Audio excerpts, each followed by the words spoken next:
The generation is trying to enact what is happening in the West. Nowadays, the Gen Z workforce, they spend more than they can save. What is your point of view on this? So nowadays, what is happening, because of the social media influence, okay?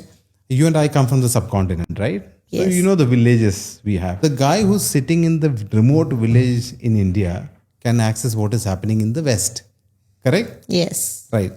Now, the West, so what is happening, his retirement is taken care, his health is taken care after you turn 60, 65.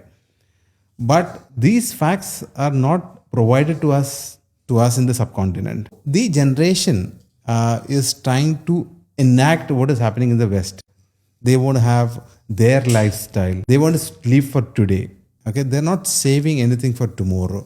Okay, but in our days, olden days, this in social media influence was not there. So we used to save and then spend. So I'm not blaming. There are so many good things about social media because we are sitting right across the table because of social media. There are good things about it. So you should know how to make use of the social media.